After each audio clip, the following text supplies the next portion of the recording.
Alléluia, gloire au Seigneur. Amen.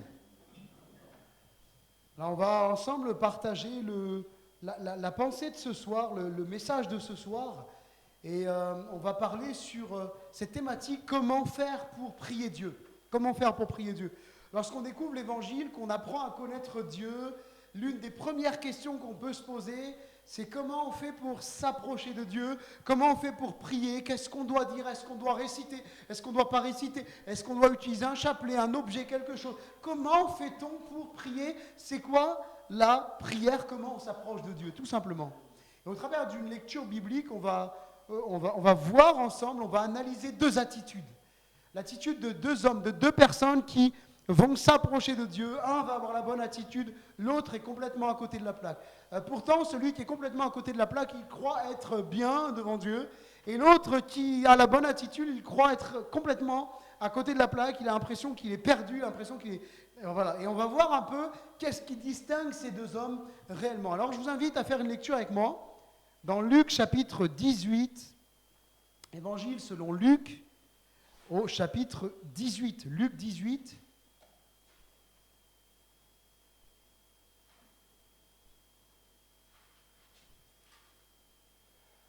Luc chapitre 18, on va lire à partir du verset 9, Luc 18, 9.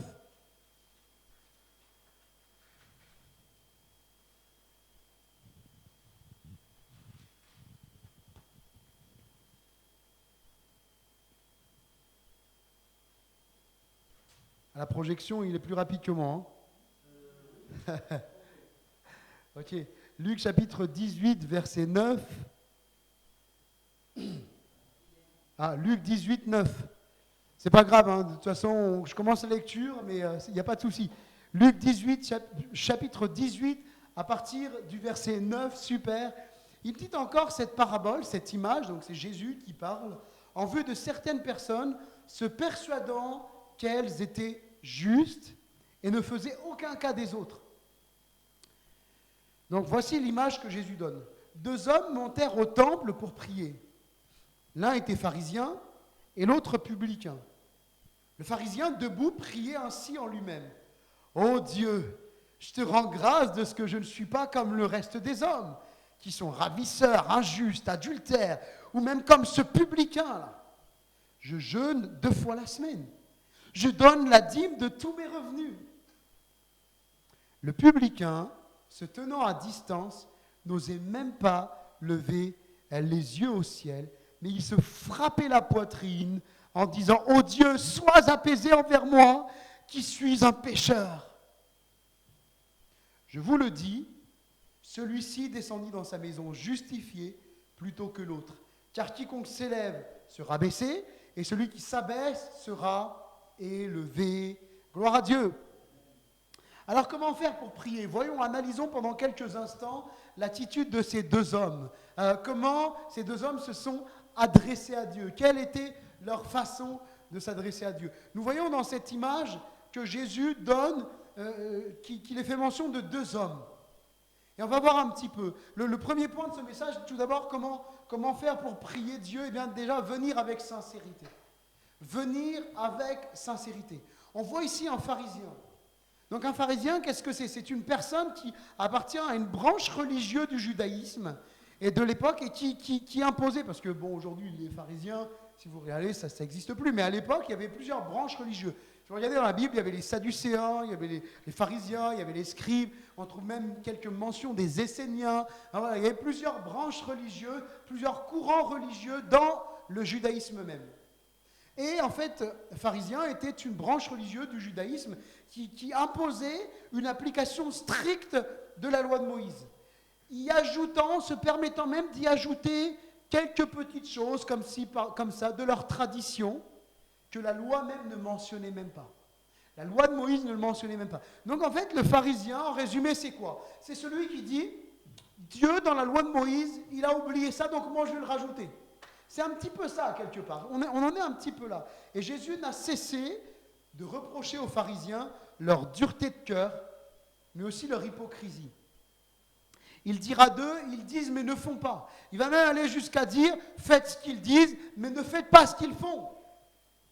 Et c'est réellement ça, Jésus dénonçait le fait que ces hommes imposaient des principes aux autres qu'ils ne s'appliquaient pas à eux-mêmes.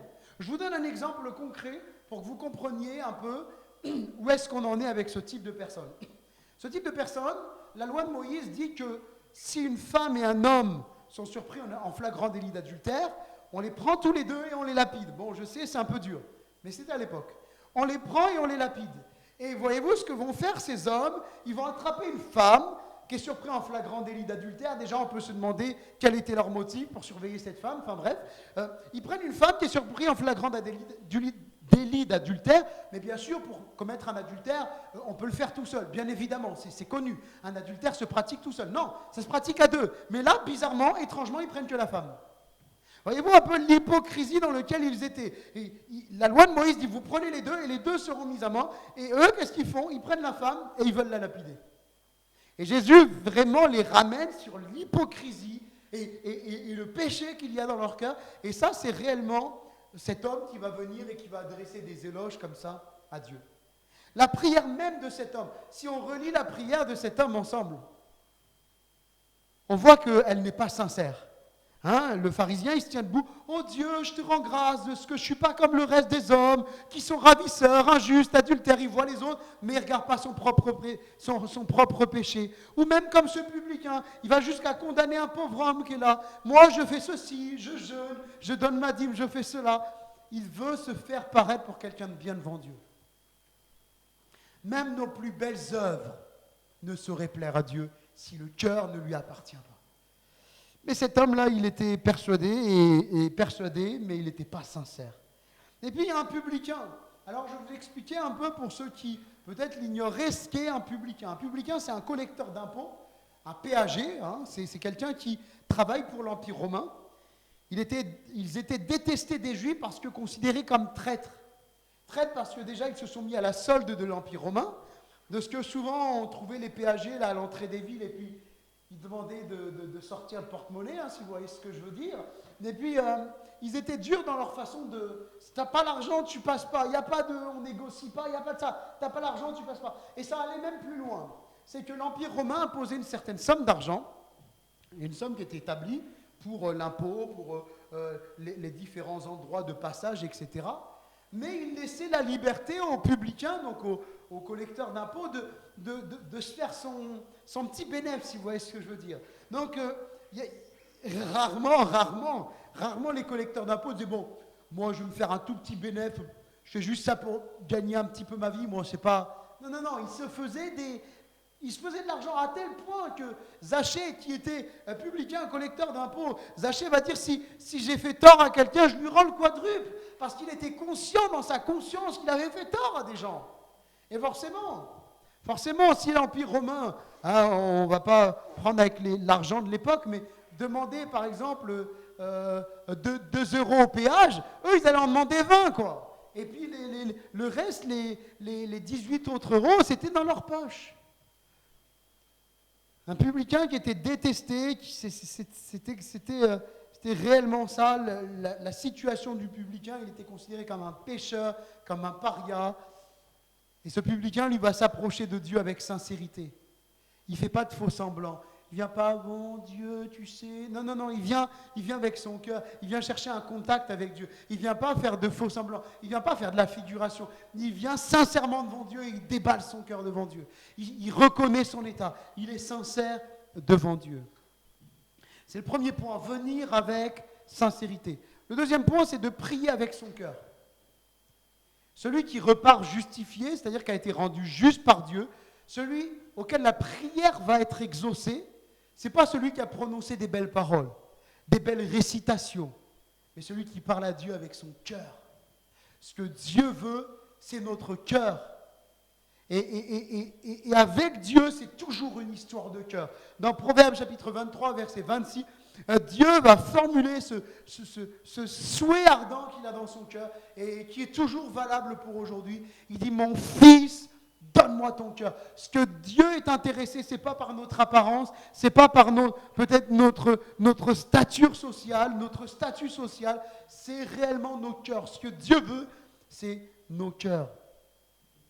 Et Jésus lui-même a désapprouvé le fait de venir devant Dieu en faisant de vaines redites, des récitations qui ne produisent rien. Parce que ce que Dieu veut, c'est qu'on lui parle avec nos mots, avec notre cœur. Sinon, ça ne servira à rien de réciter des prières qu'on a apprises par cœur, mais dont les mots ne signifient rien pour nous.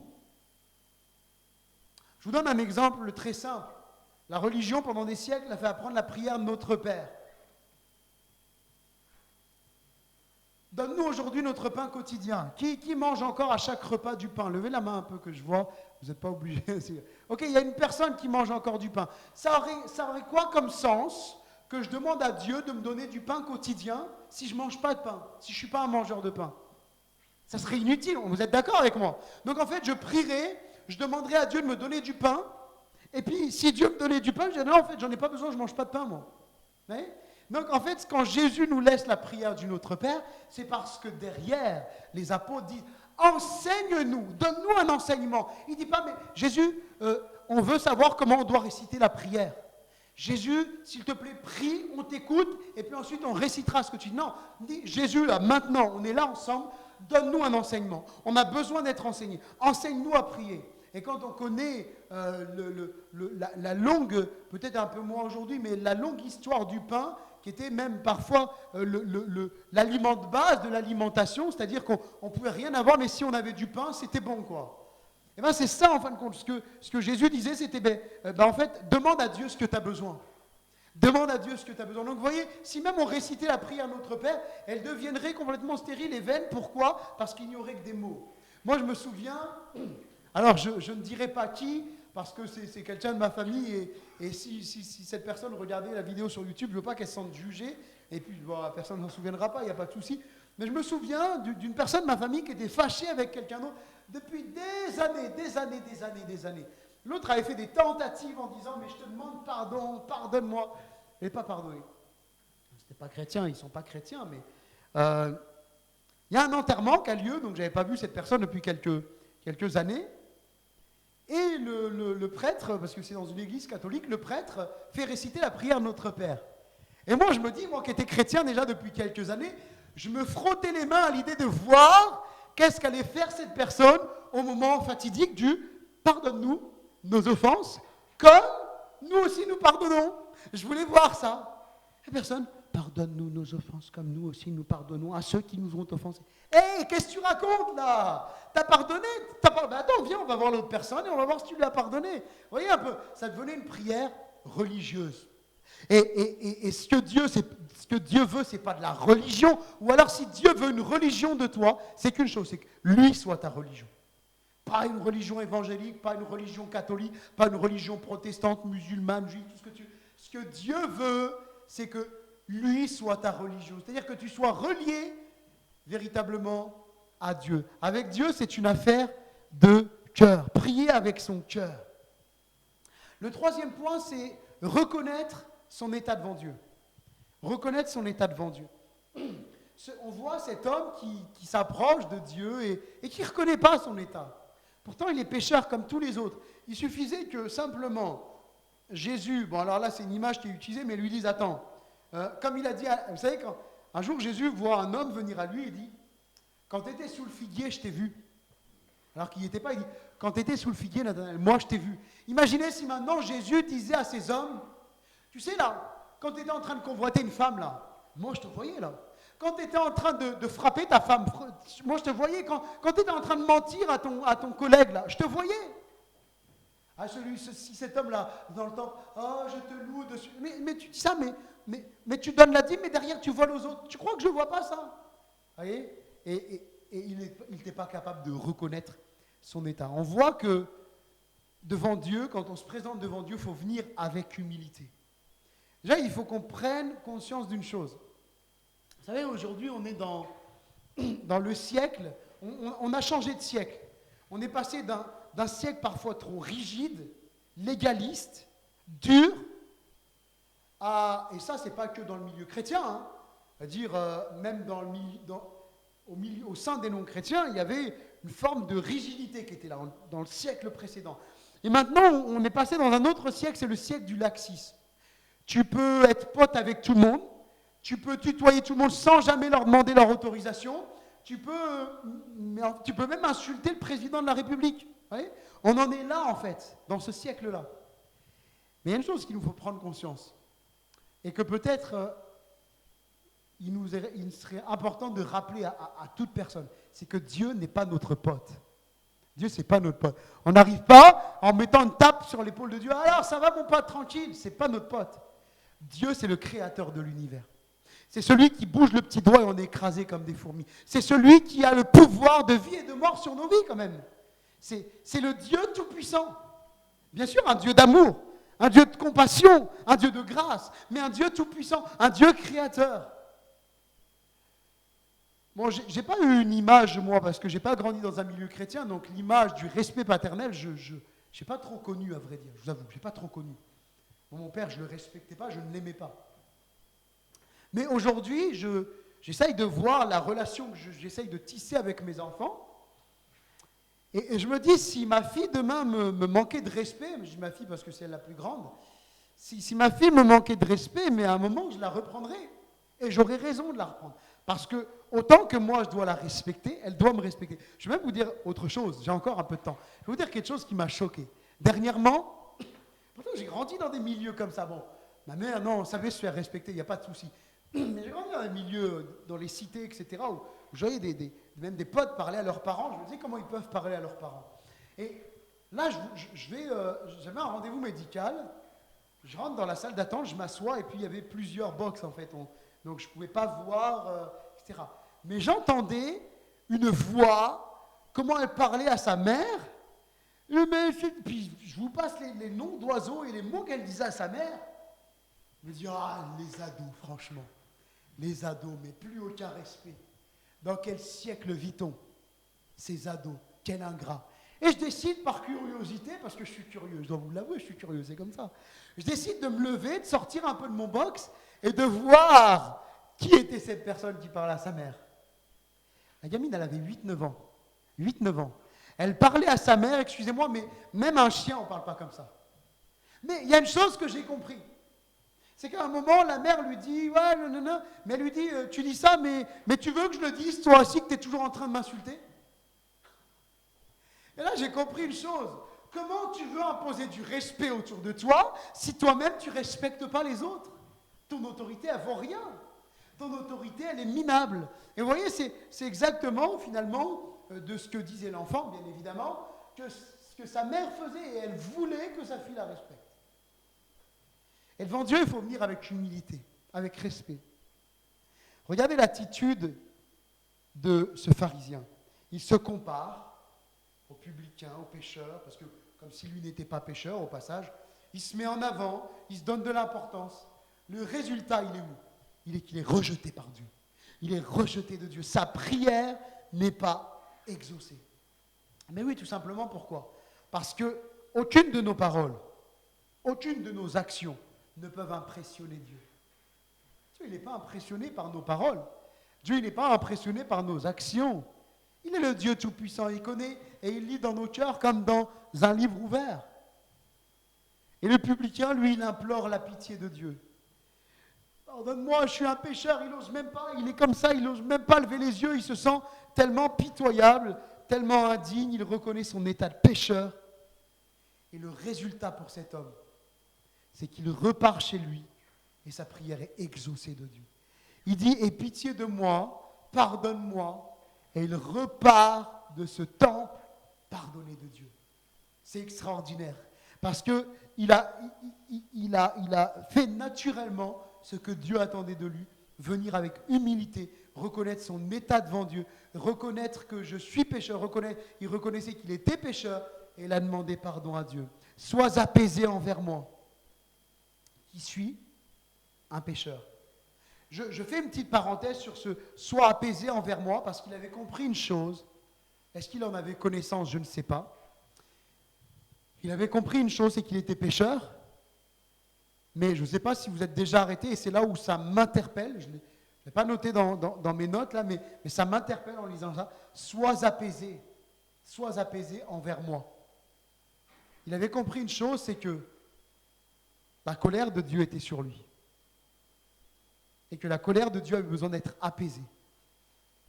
C'est ce qu'on appelle en théologie la propitiation, être rendu propice à Dieu. C'est-à-dire que la colère de Dieu ne reste pas sur nous quand on a accepté Jésus. Il fait de nous des nouvelles créatures, une nouvelle créature, un nouveau départ, un nouveau commencement. Et cet homme, il comprend bien une chose, c'est que la colère de Dieu, elle demeure sur le péché.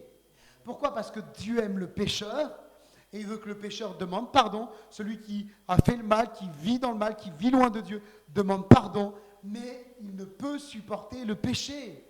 Les yeux de Dieu sont trop purs pour voir le mal et pour tolérer le mal. Il n'y a pas de paradis possible, écoutez bien, il n'y a pas de paradis possible sans repentance. Sans demander pardon à Dieu pour son péché, il n'y a pas de paradis possible. Vous connaissez, souvent je fais allusion à ce chant, hein, non, on n'ira pas tous au paradis. On n'ira pas tous au paradis. Et encore moins qu'on soit béni et qu'on soit maudit. Ça, si on est béni, oui, c'est qu'on vit avec Dieu. Si on est maudit, on n'est pas avec Dieu. Donc il y a peu de chances qu'on aille au ciel. Si je me crois bon, juste comme ce pharisien, alors je suis sûr que je vivrai loin de Dieu. Parce que la Bible dit que tous ont péché et sont séparés de Dieu. C'est la réalité. Tous. Donc celui qui se croit juste et qui dit « moi je suis quelqu'un de bon », il est quand même séparé de Dieu. Et que le salaire du péché, la récompense, la conséquence du péché, du mal, c'est la mort. Et la mort éternelle. Et qu'il n'y a pas de paradis possible si on ne passe pas par la croix du calvaire, par la repentance. Et dans Actes 3, 19, le message que Dieu délivre, c'est « repentez-vous donc, demandez pardon pour vos péchés, détournez-vous de vos péchés et convertissez-vous ». Se convertir à qui ? À quoi ? Une religion ? Non, pas une religion, au Seigneur Jésus-Christ. Et à un moment même, quand l'apôtre Paul va écrire à une église, il va dire « vous êtes convertis à Christ ». Et c'est à ça qu'on doit se convertir, c'est à Christ, c'est à lui qu'on doit se convertir, non pas à une religion, mais à lui, à Jésus-Christ, pour que vos péchés soient effacés. Acte 3, 19, le texte affiche, pour que vos péchés soient effacés, pour que mes péchés soient effacés, et que je commence une nouvelle vie, j'ai besoin de me repentir et de me convertir. Se repentir, en soi, il n'y a rien de compliqué. Quand Dieu vient toucher nos cœurs, il nous fait réaliser notre état. Il y a une profonde tristesse qui vient dans nos cœurs, celle d'avoir vécu notre vie sans Dieu, celle d'avoir attristé, blessé le cœur de Dieu. Tel un père qui aimerait son enfant et dont l'enfant refuserait de voir son père. Ça fait mal, hein ? Ça fait mal, c'est douloureux. Quand un père aime son enfant et qu'il cherche le contact avec son enfant et que son enfant le rejette, c'est douloureux, ça fait mal, ça brise le cœur. Eh bien, c'est dans cet état qu'est Dieu. C'est que toute personne qui n'a pas une relation avec Dieu, un contact avec Dieu, eh bien, il y a cet éloignement à cause du péché. Toute personne qui n'a pas demandé pardon pour son péché, il vit comme ça. Et se repentir, c'est éprouver cette profonde tristesse que Dieu a de vivre loin de nous. Et cette profonde tristesse d'avoir fait le mal contre lui, et c'est de demander sincèrement pardon à Dieu et le désir de ne plus recommencer. Et après cette étape vient une étape cruciale, c'est de vivre sa vie avec Dieu. Et on l'a vu dans le texte, c'est finalement se convertir. Sur les deux hommes, l'un repart avec un sac appelé religion. Il a essayé de se donner bonne conscience dans un long monologue de prières religieuses. Et l'autre repart sans sac. Vous voyez, il y en a un, il arrivait avec un sac. Je vous donne une petite image comme ça. Il arrivait avec un sac, il portait un sac qui s'appelait religion. Et ce sac, il est lourd, il est pesant. Bien qu'il n'en ait pas conscience, mais il est pesant, plein de contraintes. Et il repart avec son sac. L'autre, il arrive avec un sac chargé, lourd, qu'on appelle le péché, le mal. Et il est là avec son sac, il a du mal. Sauf que la différence avec l'autre, c'est qu'il dépose son sac devant Dieu. Et il repart libre. C'est merveilleux, c'est extraordinaire. Il repart complètement libre de son péché. Libre, il a déposé tout ça à Dieu. Et lorsque on demande sincèrement pardon à Dieu, eh bien il faut concrétiser cela en décidant de vivre notre vie pour Dieu. C'est ce que la Bible appelle la conversion. C'est tu prends la décision d'obéir à Dieu. Tu ne vis plus ta vie pour toi, tu vis ta vie pour Dieu. Et s'il y a des choses qui ne sont pas en règle par rapport à ce que la Bible dit, eh bien naturellement, tu vas le faire. Naturellement. Moi, il n'y a pas eu besoin qu'on vienne me voir, tu sais, Johnny, quand même, ce que tu fais là, etc. Bon, des fois, parfois, ça arrivait dans ma vie. Mais quand j'étais jeune, que je venais de me convertir, je lisais la Bible, Dieu me parlait par sa parole. Il me disait, mais tu vois là, cette attitude, c'est pas à ma gloire, tu dois aimer tes ennemis. Je me souviens encore, il y a quelqu'un, et je vous raconte rapidement cette anecdote avant d'aller sur la conclusion. Je me souviens, j'ai grandi dans un quartier et il y a un jeune qui était toujours avec nous, mais on ne l'aimait pas au quartier. On essayait toujours de l'éviter, mais en même temps, on ne se confrontait pas à lui parce que c'était un boxeur. C'était quelqu'un de violent. Et on ne l'aimait pas, mais on ne lui montrait pas. Même, vous voyez, quand on était gamin, ce qu'on faisait, c'est qu'on jouait à la boîte. Je ne sais pas si vous connaissez la boîte, on met un ballon, et puis c'est un cache-cache, mais avec un ballon, en gros. Et quand il y en a un qui trouve quelqu'un, je vous explique les règles, comme vous les connaîtrez, et en fait, quand il trouve quelqu'un, donc l'autre, du coup, il est trouvé, celui qui se cachait, il vient, et une fois que tout le monde est trouvé, c'est le premier qui a été trouvé qui doit chercher les autres ensuite. Mais si quelqu'un vient et qui tape dans le ballon, toute l'équipe de ceux qui étaient prisonniers est délivrée. Bon, ben, je vous laisse imaginer ce qu'on a réservé à notre fameux ami qu'on n'aimait pas. C'est qu'au moment, on lui dit, vas-y, c'est toi qui compte. Et au moment où on jette le ballon, il doit aller le chercher, puis il doit compter. Et bien, qu'est-ce qu'on fait? On part tous, sauf qu'on s'était tous donné rendez-vous de l'autre côté de l'école primaire. On avait, je sais pas, on était ados, et on s'était donné le rendez-vous et on s'est fait la malle. On l'a laissé tout seul avec son ballon. Le pauvre, vraiment le pauvre. Je rigole aujourd'hui, mais le pauvre. Et quand je me suis converti, je l'aimais pas, je l'aimais toujours pas. Hein, ça n'avait pas changé. Mais quand j'ai ouvert la Bible et que Dieu dit aimez vos ennemis, bénissez ceux qui vous persécutent, priez pour ceux qui vous font du mal. Je commençais à prier pour lui. Je commençais à dire, Seigneur, je ne veux pas garder d'amertume contre lui. Je veux vraiment dire du bien, lui le bénir. Et vous savez quoi? J'ai pu, quelques temps après, alors qu'on se retrouvait dans un bus tous les deux, je pouvais lui parler de Jésus. Alors que je me disais, il va se moquer de moi, il va me dire, bah, t'es ridicule. Tiens, bah alors t'es chrétien, si je te tape, tu fais quoi? Et non, il écoutait, il posait des questions. Pourquoi? Parce que, tout simplement, je l'avais placé entre les mains de Dieu. Et surtout, en le plaçant entre les mains de Dieu, j'avais disposé mon cœur à pouvoir lui parler sans amertume. La conversion, c'est la suite logique de ce que Jésus a demandé. Lorsque je suis touché par Dieu, Dieu touche mon cœur, je demande pardon, eh bien, je lui donne ma vie et je décide de vivre en conformité à ce que la Bible dit. Et puis Jésus nous dit, celui qui croira et qui sera baptisé sera sauvé. Le baptême, ça se fait toujours à l'âge adulte, enfin à l'âge en tout cas de raison, quand je prends conscience. C'est pas quand je suis bébé ou je me fais baptiser, mes parents choisissent. Non, c'est un choix, celui qui croira. J'ai décidé, j'ai choisi de croire. Et quand j'ai fait ce choix-là, eh bien je me fais baptiser par immersion, complètement immergé dans l'eau. Comme Jésus n'est pas mort à moitié à la croix, il est mort complètement. Donc quelque part, c'est le symbole de notre mort à notre ancienne vie pour une résurrection, une nouvelle vie qui commence avec Jésus. Jacques chapitre 4, verset 8, et je vous laisse ce verset en conclusion. Jacques chapitre 4, verset 8. Approchez-vous de Dieu et il s'approchera de vous. Il y a plus de 2000 ans, Dieu a fait le premier pas. Certains me disent, mais pourquoi moi je dois m'approcher de Dieu? Ben parce que Dieu a fait le premier pas. Parce qu'il s'est approché de nous en venant en chair et en os en Jésus. La Bible dit qu'en Jésus habite corporellement, donc dans un corps, toute la plénitude de la divinité. Il est pleinement Dieu, parfaitement Dieu. Et Dieu va venir en Jésus pour aller à la rencontre des hommes. Les hommes vont le rejeter, vont le mettre à mort sur la croix. Et la Bible dit que c'était déjà prévu de toute éternité. Parce qu'il fallait que quelqu'un de pur, de parfait, meurt à notre place sur la croix. Et Jésus était parfait. Jésus est parfait. Il n'a jamais commis le péché parce que Dieu ne peut pas être touché par le péché. Il est parfaitement pur. Dieu va venir en Jésus. Il va connaître les mêmes tentations que nous, les mêmes problèmes que nous, les mêmes galères que nous, sauf que lui ne va pas commettre le mal.